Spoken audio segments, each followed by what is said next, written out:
Hello दोस्तों, आप सभी का हार्दिक स्वागत है एजुकेशन गैलेक्सी में। आज अपन बात करने वाले हैं क्लास 12th का हिंदी 100 मार्क्स का जो है मॉडल सेट 4 करने वाले हैं, जिसमें आपको टॉप 50 क्वेश्चन करने वाले हैं, जो कि आपके एग्ज़ाम के जो है दृष्टिकोण से बहुत ही ज़्यादा इंपॉर्टेंट क्वेश्चन है।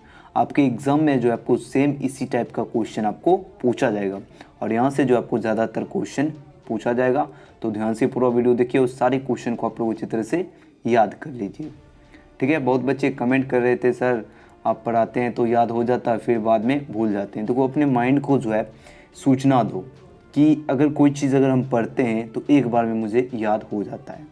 ये नहीं कहो कि मेरा माइंड कमज़ोर है, अपने माइंड को ऐसा बोलो कि मेरा माइंड बहुत ही शक्तिशाली है। ठीक है। स्वामी विवेकानंद भी कहते थे कि अपने दिमाग को जो है जितना मतलब कहोगे इतना अच्छा होता है। अगर बुरा सोचोगे, जैसे बचपन से कोई मान लो किसी ने तुमको कहा कि तुम्हारा दिमाग ख़राब है, मतलब कमज़ोर है, जल्दी याद नहीं होता है, तो आपके माइंड जो है वो एक्सेप्ट कर लेता है। इसे इग्नोर करो। आप कहो कि मेरा दिमाग बहुत ही शक्तिशाली है, मैं किसी भी चीज़ को एक बार पढ़ते हैं तो याद हो जाता है। तो इससे होगा कि आपका माइंड जो है थोड़ा शार्प हो जाएगा, तेज़ हो जाएगा और कोई भी चीज़ अगर आप लोग पढ़ेंगे तो आपको जल्दी याद होगा। तो ये आप लोग जो है दिमाग में आपको सेट कर लेना है कि आपका दिमाग जो है बहुत ही शक्तिशाली है। ठीक है। कोई भी चीज़ पढ़ते हैं तो आपको जल्दी याद होता है और जल्दी आप लोग समझ जाते हैं। तो ये आपको अच्छी तरह से दिमाग में आपको बैठा लेना है। तो चलिए आज का क्लास शुरू करते हैं। आज का यहाँ पर आप लोग देख सकते हैं प्रश्न संख्या 1 से 50 तक जो है वस्तुनिष्ठ प्रश्न है, जिसके साथ जो है 4 विकल्प जो है दिए गए हैं, जिनमें से जो है एक सही है। यानी आपके पास 4 ऑप्शन दिया गया है, इसमें से आपका एक ऑप्शन करेक्ट है। तो एंड तक वीडियो देखिए। तो चलिए आज का वीडियो शुरू करते हैं। आज का पहला प्रश्न कहता है बातचीत शीर्षक के रचनाकार कौन है। बातचीत शीर्षक की जो है रचनाकार कौन है। जिनको आंसर मालूम है आप लोग नीचे कमेंट बॉक्स में आप लोग आंसर भी दे सकते हैं। तो राइट आंसर होगा option number B, Balakrishna Bhatt ji. तो बातचीत शीर्षक के जो है रचनाकार हैं वो कौन है, बालकृष्ण भट्ट जी। और बातचीत जो है ये क्या है, निबंध है।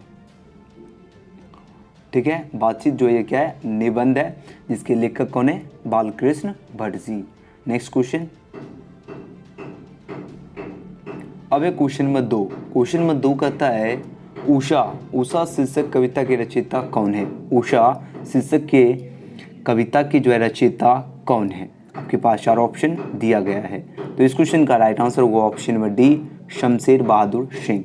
तो उषा शीर्षक कविता के रचयिता जो है कौन है, तो शमशेर बहादुर सिंह उषा शीर्षक कविता के रचयिता हैं। Next question. उसके बाद एक क्वेश्चन नंबर 3। क्वेश्चन नंबर 3 कहता है अर्धनारीश्वर।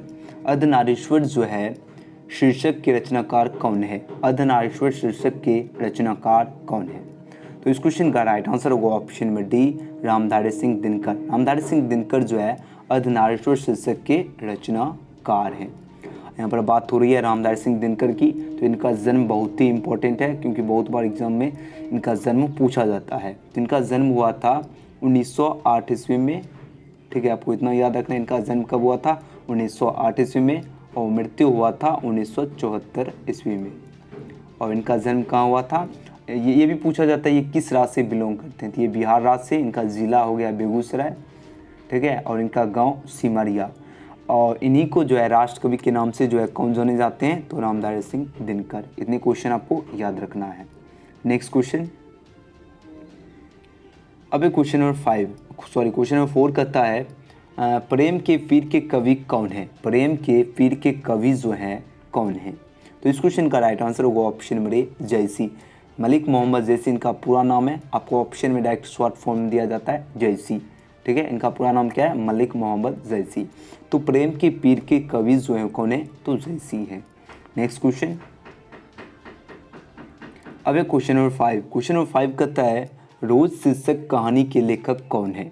रोज शीर्षक कहानी के लेखक जो हैं कौन है, तो कौन है, तो अज्ञेय है। ऑप्शन ए हो गया राइट आंसर, अज्ञेय। तो रोज शीर्षक कहानी के जो है लेखक कौन है, अज्ञेय। और ये अज्ञेय जो है, ये रोज जो है, ये रोज क्या है, रोज कहानी है। ये भी आपको याद रखना है। रोज क्या है, कहानी है। आपको क्वेश्चन से भी पता चल रहा है रोज क्या है, कहानी है। और इसके लेखक कौन है, तो अज्ञेय जी हैं। Next question. अब क्वेश्चन नंबर 6। क्वेश्चन नंबर 6 कहता है बालकृष्ण भट्ट का निवास स्थान कहाँ है। बालकृष्ण भट्ट जी का जो है पूछा जा रहा है निवास स्थान कहाँ है। तो राइट आंसर होगा ऑप्शन नंबर सी, इसका होगा ऑप्शन नंबर बी, इलाहाबाद के उत्तर प्रदेश में जो है इनका निवास स्थान है। तो बालकृष्ण भट्ट का जो है निवास स्थान कहाँ पर है, तो इलाहाबाद के उत्तर प्रदेश में। नेक्स्ट क्वेश्चन, और बालकृष्ण भट्ट जी जो हैं कौन से चैप्टर के लेखक हैं, तो बातचीत के लेखक हैं। ये भी आपको याद रखना है, बातचीत के लेखक कौन है, तो बालकृष्ण भट्ट जी। और बातचीत क्या है, निबंध है। इसी तरह आप लोग का माइंड में जो है इस तरह आपको चेन बनना चाहिए। नेक्स्ट क्वेश्चन, अब है क्वेश्चन नंबर 7। क्वेश्चन नंबर 7 कहता है पंडित चंद्रधर शर्मा गुलेरी की कहानी का नाम क्या है। पंडित चंद्रधर शर्मा गुलेरी की जो है कहानी का नाम क्या है। तो इस क्वेश्चन का राइट आंसर हो गया ऑप्शन नंबर डी हो जाएगा, उसने कहा था। उसने कहा था जिसके लेखक कौन है, पंडित चंद्रधर शर्मा गुलेरी जी।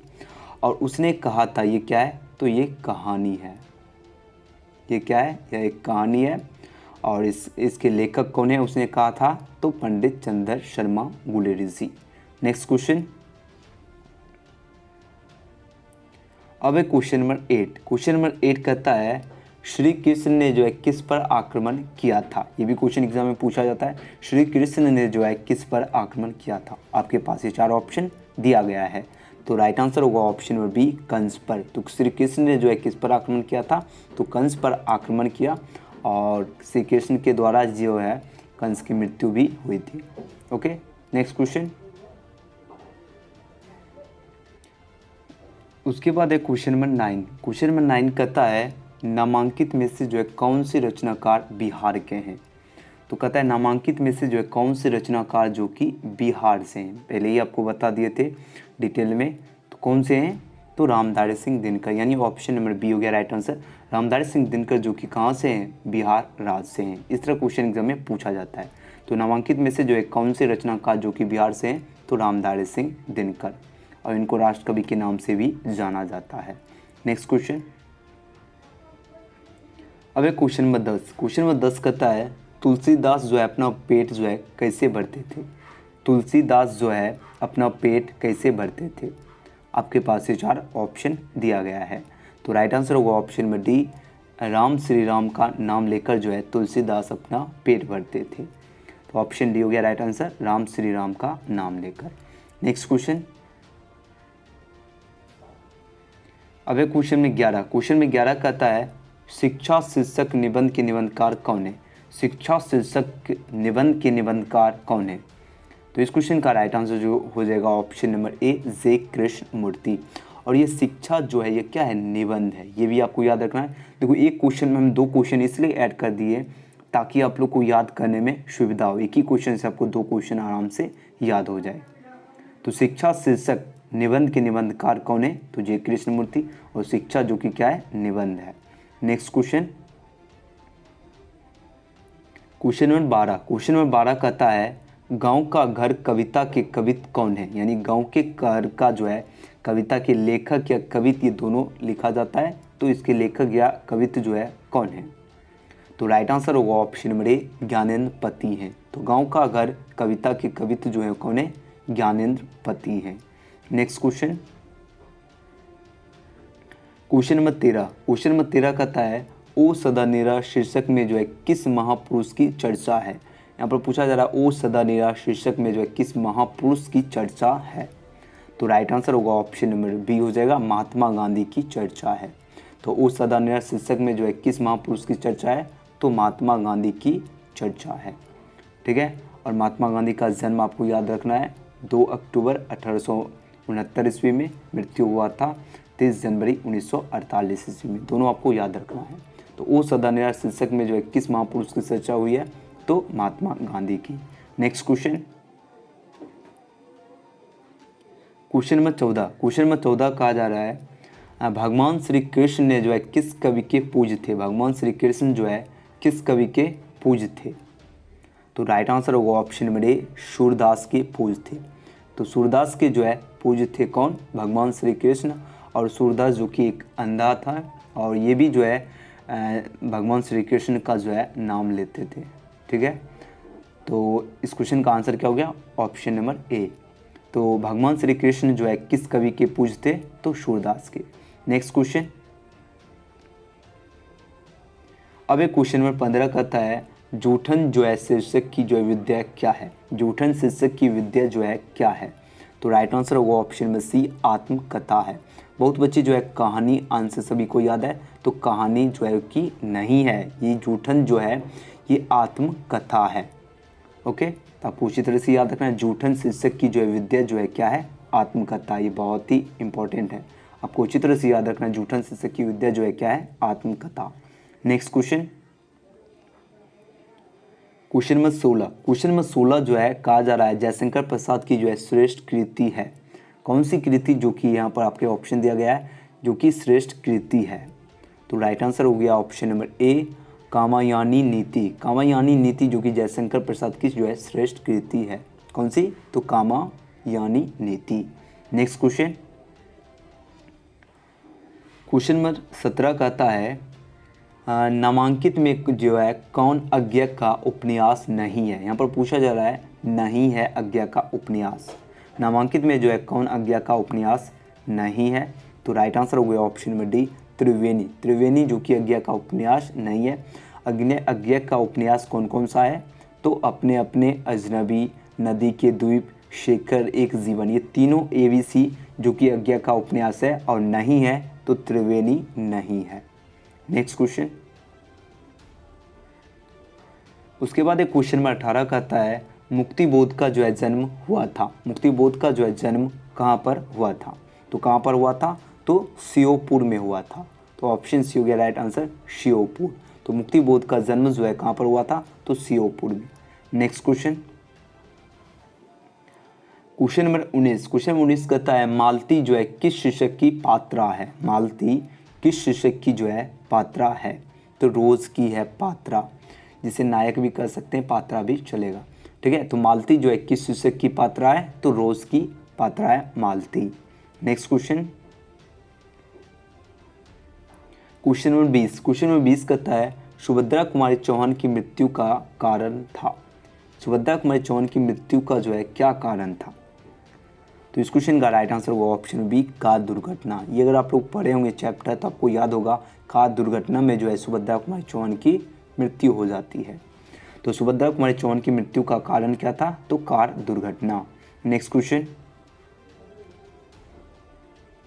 अब एक क्वेश्चन नंबर 21 कहता है बातचीत क्या है। तो बातचीत जो है यह क्या है, तो बातचीत निबंध है, जिसके निबंधकार हैं बालकृष्ण भट्ट जी। कौन है, तो Balakrishna Bhatt ji. Okay, next question, question number 22 कहता है पवन का जो है संधि विच्छेद है। तो पवन का संधि विच्छेद होता है पो प्लस अन। ऑप्शन नंबर बी हो गया राइट आंसर, पो प्लस अन। पवन का संधि विच्छेद क्या होता है, पो प्लस अन। यही एग्जाम में आपको एक इस टाइप का क्वेश्चन पूछा जाता है पावन। पावन का जो है संधि विच्छेद होता है पौ प्लस अन। ये दोनों आपको याद रखना है, इसमें कंफ्यूज नहीं होना है। पवन पूछेगा तो इसका संधि विच्छेद होता है पो प्लस अन, और ये पावन पूछेगा तो इसका संधि विच्छेद क्या होता है, पौ प्लस अन होता है। ठीक है, next question, question number 23। Question number 23 कहता है सत्कार का जो है संधि विच्छेद है। सत्कार का जो है संधि विच्छेद है, तो सत्कार का होता है सत प्लस कार, यानी सत में तो में हलंत, उसके बाद कार होता है। ये आपको अच्छी तरह से याद रखना है। सत्कार का संधि विच्छेद क्या होता है, सत प्लस कार होता है। Next question, question number 24। Question number 24 कहता है विद्यालय का जो है संधि विच्छेद है। तो विद्यालय का जो है संधि विच्छेद होता है विद्या प्लस आलय। तो ऑप्शन नंबर ए हो गया राइट आंसर, विद्या प्लस आलय। तो विद्यालय का संधि विच्छेद क्या होता है, तो विद्या प्लस आलय। Next question, question number 25। Question number 25 कहता है दिनेश का जो है संधि विच्छेद है। तो दिनेश का जो है संधि विच्छेद होता है दिन प्लस इश होता है। ठीक है, तो दिनेश का संधि विच्छेद क्या होता है, दिन प्लस इश। और आप लोग देख लीजिए किस तरह लिखा जाता है। ठीक है, तो दीर्घई इस जो होता है दीर्घई, उसके बाद तालम स्व, ऐसे होता है। ये सारे ऑप्शन आप लोग अच्छी तरह से देख लीजिए। तो दिनेश का जो है संधि विच्छेद क्या होता है, दिन प्लस इश। नेक्स्ट क्वेश्चन, क्वेश्चन नंबर 26 कहता है आगमन। आगमन में जो है कौन सा उपसर्ग है। यहाँ पर उपसर्ग पूछा जा रहा है, तो आगमन में जो है कौन सा उपसर्ग है, तो आ उपसर्ग है। तो पहले ही बता चुके, जो शुरू में पढ़ते हैं उसे उपसर्ग, जो एंड में आता है उसे प्रत्यय कहते हैं। तो आगमन में क्या आ रहा है, शुरू में जो पढ़ते हैं उसे उपसर्ग कहते हैं। यहाँ पर आ उपसर्ग हो गया। नेक्स्ट क्वेश्चन, क्वेश्चन में 27। क्वेश्चन में 27 कहता है पूर्णिमा। पूर्णिमा के जो है, पूर्णिमा में जो है कौन सा प्रत्यय है, पूर्णिमा में जो है कौन सा प्रत्यय है। ठीक है, यहाँ पर के नहीं, यहाँ पर में होना चाहिए। तो पूर्णिमा में जो है कौन सा प्रत्यय है। तो इस क्वेश्चन का राइट आंसर होगा ऑप्शन नंबर ए, ईमा। पूर्णिमा, ईमा लास्ट में जो आता है उसी को प्रत्यय कहते हैं। लास्ट में क्या पढ़ रहे हैं, ईमा पढ़ रहे हैं। तो आंसर हो गया ऑप्शन नंबर ए। तो पूर्णिमा में जो है कौन सा प्रत्यय है, तो ईमा प्रत्यय है। Next question, question number 28। Question number 28 कहता है जलज। जलज में जो है कौन सा समास है। जलज में पूछा जा रहा है कौन सा समास है। तो जलज में तत्पुरुष समास होता है। ठीक है, आपको याद रखना है जलज में जो है कौन सा समास है, तो तत्पुरुष समास है जलज में। Next question, question number 29। Question number 29 कहता है देवालय में कौन सा समास है। तो देवालय में जो है कौन सा समास है, तो देवालय में भी जो है तत्पुरुष समास है। इस तरह आपको याद रखना है देवालय में जो है किस तरह समास है, तो देवालय में तत्पुरुष समास है। Next question, question number 30। Question number 30 कहता है लंबोदर। लंबोदर में कौन सा समास है। तो लंबोदर में कौन सा समास है, तो बहुव्रीहि समास है। ऑप्शन नंबर ए हो गया राइट आंसर, बहुव्रीहि समास है लंबोदर में। तो लंबोदर में कौन सा समास है, तो बहुव्रीहि समास है। Next question, question number 31। Question number 31 कहता है रात दिन में जो है कौन सा समास है। रात दिन में जो है कौन सा समास है, तो द्वंद्व समास है। तो ऑप्शन नंबर सी हो गया राइट आंसर, द्वंद्व समास होता है रात दिन में। तो रात दिन में जो है कौन सा समास है, तो द्वंद्व समास है। नेक्स्ट क्वेश्चन, और आपको ये किस तरह याद रखना है ये भी आपको मालूम रहना चाहिए। तो रात दिन में देखो क्या आ रहा है, रात और दिन के बीच में ऐसा आइकॉन आ रहा है। तो पहले ही बता दिया ऐसा आइकॉन रहता है तो वो द्वंद्व ही होता है। तो रात दिन हुआ, जैसे माता पिता हुआ, तो माता पिता में भी जो देखो आप लोग ये आ रहा है ना आइकॉन, माता उसके बाद पिता होता है ऐसे। तो माता पिता, भाई बहन, दाल रोटी, ये सब क्या है, ये सब द्वंद्व समास है। नेक्स्ट क्वेश्चन, अब क्वेश्चन नंबर 32। क्वेश्चन नंबर 32 कहता है प्रतिदिन में जो है कौन सा समास है। प्रतिदिन में जो है कौन सा समास है, तो प्रतिदिन में अव्ययी भाव समास है। तो ऑप्शन नंबर ए हो गया राइट आंसर, अव्ययी भाव समास है प्रतिदिन में। तो प्रतिदिन में जो है कौन सा समास है, तो अव्ययी भाव समास है। नेक्स्ट क्वेश्चन, अब क्वेश्चन नंबर 33। क्वेश्चन नंबर 33 कहता है आग का जो है पर्यायवाची शब्द है। तो आग का जो है पर्यायवाची शब्द होता है अग्नि। आपको याद रखना है आग का जो है पर्यायवाची शब्द क्या होता है, अग्नि होता है। तो ऑप्शन नंबर सी हो गया राइट आंसर, अग्नि। Next question, question number 34। Question number 34 कहता है ईश्वर का जो है पर्यायवाची शब्द है। ईश्वर का जो है पर्यायवाची शब्द होता है परमात्मा। क्या होता है, ईश्वर का पर्यायवाची शब्द होता है परमात्मा। आत्मा, देवेंद्र, शंकर, ये सभी रॉन्ग आंसर है। तो आंसर हो गया ऑप्शन नंबर बी, परमात्मा। तो ईश्वर का पर्यायवाची शब्द क्या होता है, परमात्मा। नेक्स्ट क्वेश्चन, उसके बाद है क्वेश्चन नंबर 35। क्वेश्चन नंबर 35 कहता है यहाँ पर अंधकार का विलोम है। तो अंधकार यहाँ पर पूछा जा रहा है अंधकार, तो अंधकार का विलोम हो गया प्रकाश। यही पूछता रात तब उसका विलोम होता दिन। ठीक है, तो या प्रकाश पूछता तब उजाला होता है।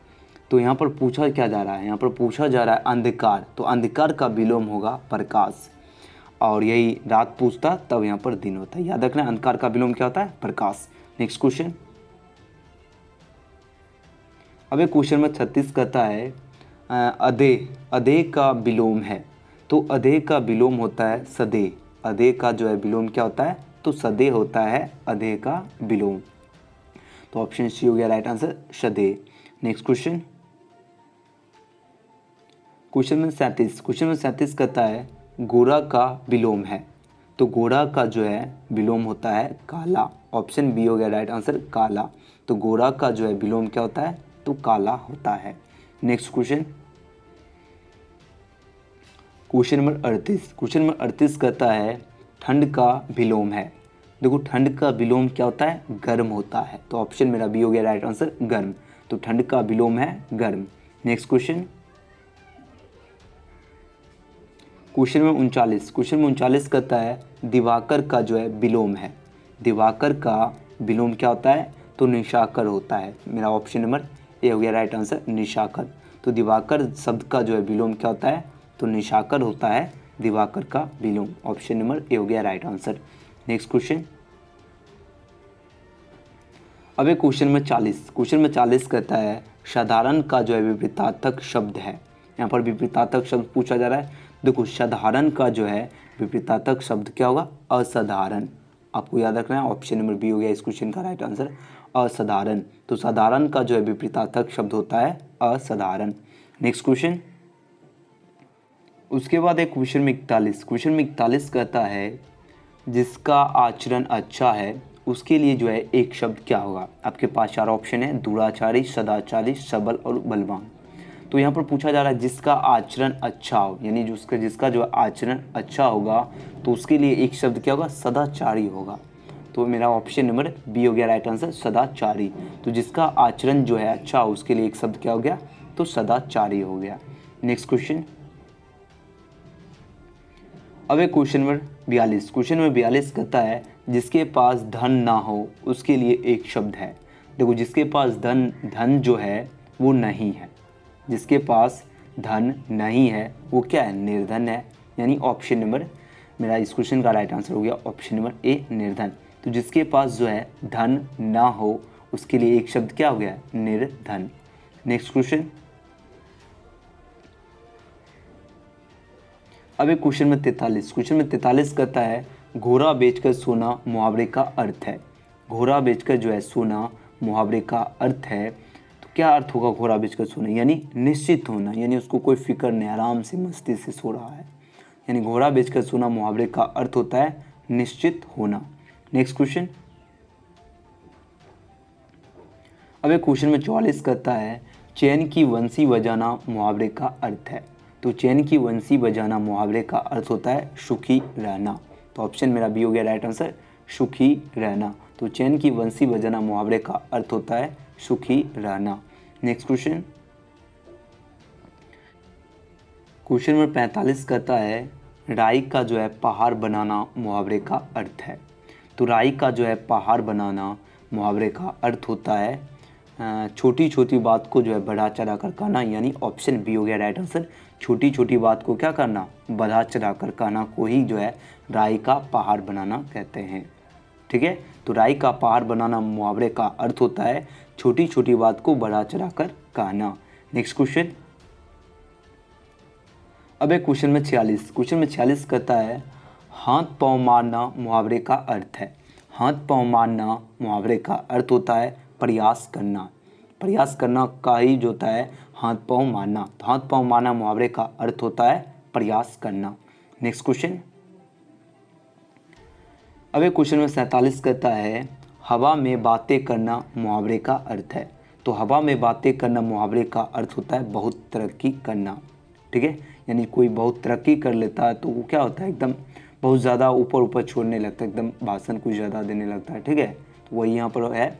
तो हवा में बातें करना मुहावरे का अर्थ होता है बहुत तरक्की करना। Next question. अब एक क्वेश्चन नंबर 48 कहता है धर्म का विशेषण है। तो धर्म का विशेषण होता है धार्मिक। ये क्वेश्चन बहुत बार पूछा गया है, सभी क्वेश्चन इंपॉर्टेंट है। आप लोग रिविजन जरूर डेली किया कीजिए, आपके एग्जाम के लिए बहुत बेनिफिट है। तो धर्म का विशेषण क्या होता है? तो धार्मिक होता है। Next question. अब एक क्वेश्चन में 49 कहता है राष्ट्र का विशेषण है। तो राष्ट्र का विशेषण होता है राष्ट्रीय। तो ऑप्शन बी हो गया राइट आंसर, राष्ट्रीय। तो राष्ट्र का जो है विशेषण क्या होता है? राष्ट्रीय होता है। Next question. क्वेश्चन नंबर 50 कहता है चरित्र का जो है विशेषण है। तो चरित्र का विशेषण होता है चारित्रिक। तो चरित्र का जो है विशेषण क्या होता है? तो चारित्रिक होता है विशेषण। तो ये मॉडल सेट 4 आपका कंप्लीट हो गया। इससे पहले जो है मॉडल सेट 1, 2 और 3 ये तीनों मॉडल सेट हो चुका है। आप लोग चैनल पर इस तरह आपको चैनल मिलेगा एजुकेशन गैलेक्सी, उस पर आप लोग क्लिक करके डायरेक्ट आप लोग जाइएगा। उसके बाद आपको प्लेलिस्ट का एक ऑप्शन मिलेगा, वहाँ पर से जाकर आप लोग मॉडल सेट 1, 2, 3, 4 आप लोग अच्छी तरह से सभी देख सकते हैं। ठीक है, तो चरित्र का विशेषण इस क्वेश्चन का आंसर क्या हो गया? तो चारित्रिक। और यहाँ पर ज़रूरी सूचना भी देख सकते हैं। टेलीग्राम से जुड़िए, आप लोग PDF क्विज़ के लिए आपको सर्च करना है एजुकेशन गैलेक्सी, और यहाँ यूज़र ID है मेरा @education galaxy 1। ठीक है, आपको मेरा यूज़र ID क्या है, एजुकेशन गैलेक्सी 1। आपको टेलीग्राम डाउनलोड करना, ये सर्च कीजिएगा तो वहाँ पर मेरा टेलीग्राम का चैनल मिल जाएगा, और टेलीग्राम पर आपको PDF और क्विज़ भी आपको मिल जाएगा फ्री में। ठीक है, और जो अभी तक मेरे न्यू चैनल से नहीं जुड़े हैं, आपको लिंक डिस्क्रिप्शन में है, आप लोग उस चैनल को भी जाकर सब्सक्राइब कर लीजिए। और जो बच्चे इस चैनल से नहीं जुड़े, इस चैनल को भी सब्सक्राइब करके बेल आइकन प्रेस कर लीजिए, ताकि आप लोग को प्रत्येक वीडियो का नोटिफिकेशन मिलता रहे। और वीडियो पसंद आया तो लाइक भी कीजिए, उसके बाद अपने दोस्तों के साथ शेयर जरूर कीजिएगा। मिलते हैं अगले वीडियो में। थैंक्स फॉर वॉचिंग, और न्यू चैनल का लिंक आपको डिस्क्रिप्शन में दिया गया है।